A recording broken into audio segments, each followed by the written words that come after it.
looking at the electoral colleges, why do we even have this? What did these people think they were doing when they created this? The answer is they were actually thought that it was a bad idea to pick the president by popular vote because they wanted a board of directors. But what they didn't realize is that they were building a governance system, not an accountability, a power structure, not an accountability system, and just like power burned straight through their electoral college. The point really is that what's neat about a board is that the board is not involved in managing the company. It is only interested in looking at the results.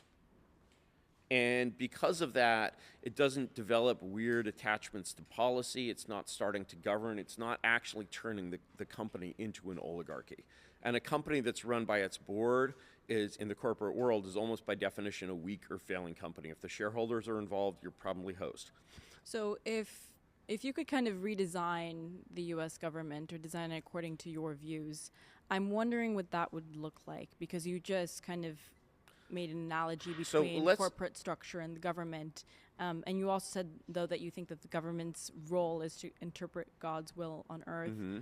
So I'm really wondering, what would your government, your ideal government, look like? Structurally, I think the best answers to those questions, because, as FDR said in his first inaugural, because our system has proved very, very flexible, I think that overwhelmingly the best way to do this is absolutely within the structure of the present Constitution.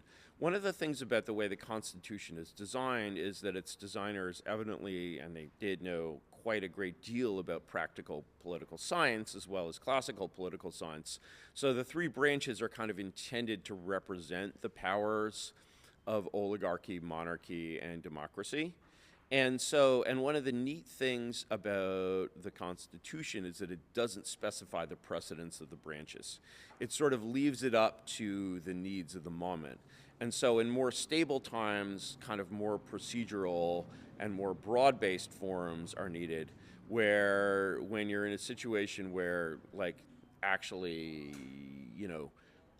a more coordinated action is needed, you are going to want to trend toward the more monarchical structures.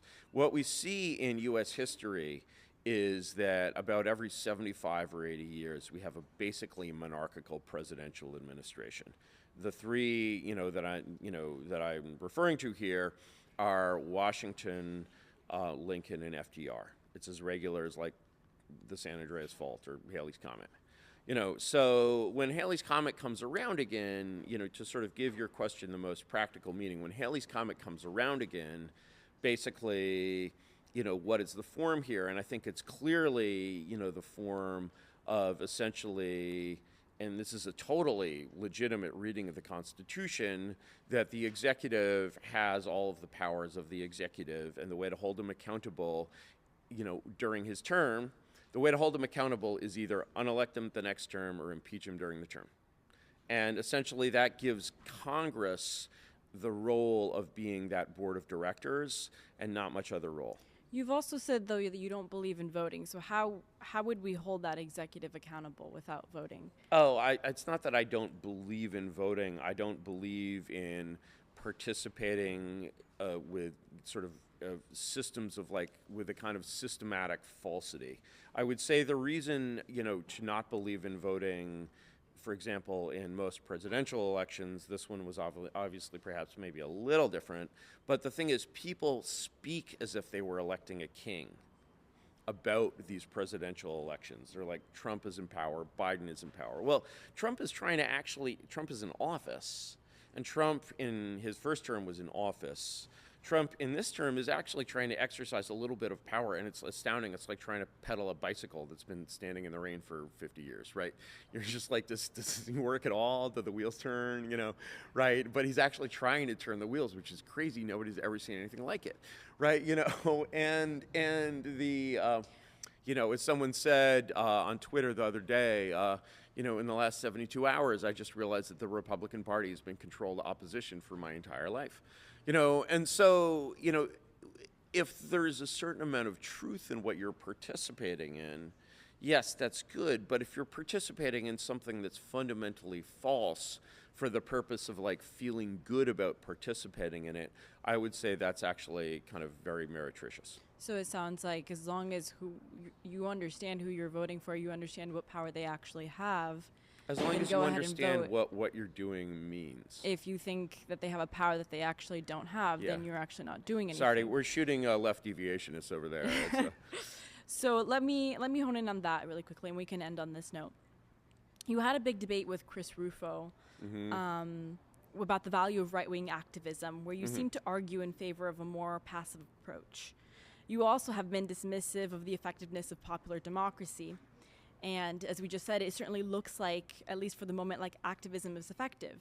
And the popular vote can change things. Does the election of Trump and the rollback of DEI lead you to question that position? You got to understand, there's a certain personality type, basically a Jewish personality type, that when we complain, okay, we're complaining, or when we criticize, or even when we're being pessimistic, like it's actually possible to be pessimistic in a hopeful way.